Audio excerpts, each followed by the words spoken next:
Magandang araw po mga idol. Ngayong araw ay mag-ayos tayo ng alternator ng 8M20 puso. So ito mga idol, tingnan natin sa loob kung anong bang mga dahilan bakit ayaw mag-charge, no? So ito na po ang trabaho nating araw. Maraming trabaho nating naghihintay ngayon, pero unahin muna natin yung nakauna. Kasi mga idol, ang shop namin ay sa salita pa ng English na first come first serve, pero sa aming lingwahe yan, sa aming dialect, yung first come first serve mga dol ay ibig sabihin noon ay ang maulahi mo yung mauna.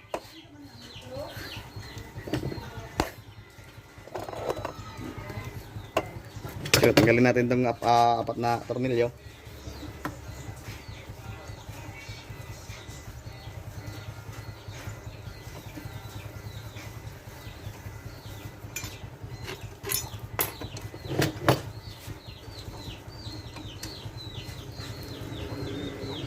So ito mga dol, pagtanggal, pukunin tayo dito.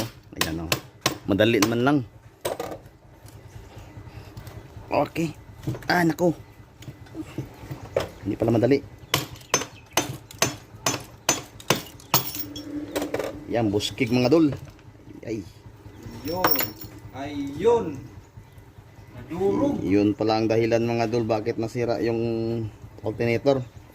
Nasusunog mga dol, oh. Ang unang dahilan nito ay pagkasira ng kanyang bearing. So yan to nang nangyari mga dol.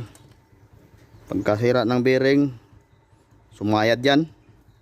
Yan tuloy, nasunog yung alternator. So pag once nga masunog yung alternator, kailangan natin mag-replace ng IC, no?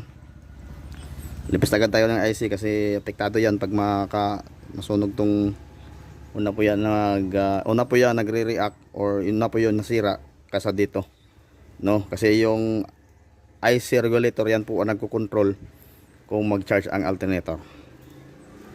So tingnan natin siya magawa natin dito mga dol. Ano bang magawa natin dito? Day 2. Okay mga dol, ito na po yung bago natin na stator, yung na-rewind na stator. So pag connect nito ay yung dito na pangalawa, yung itim, ay yan po ang neutral, no? Yan po yung 6 na wire. So yung tatlo dyan andito papunta dito, yung tatlo. Yung tatlo ito na yung white, no? So yan lang pag-install nito. So kadalasan dito po yung neutral niya nakalagay. So yan, nag-replace din tayo ng bagong IC regulator. So bago na yan, pag connect dito gawa. So ititunik natin dito yan. Yan lang po, no?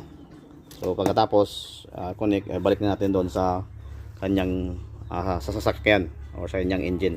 So yan mga dol, balik na natin yung battery. Ikabit na yan. Yan ang helper. Shout out sa helper. Shout out sa. Shout out. Yan po ang driver. So yan po, diyan po ang helper lang. Shout out sa driver. Welcome to my guys. Okay. Welcome to my guys daw, sabi niya. So magsubok-subok tayo ngayon. Bukan natin. Yan mga dol, mandar na.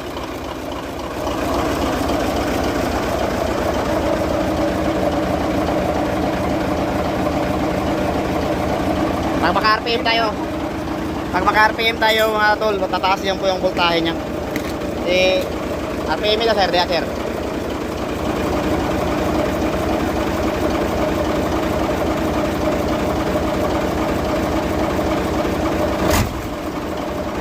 Yan o.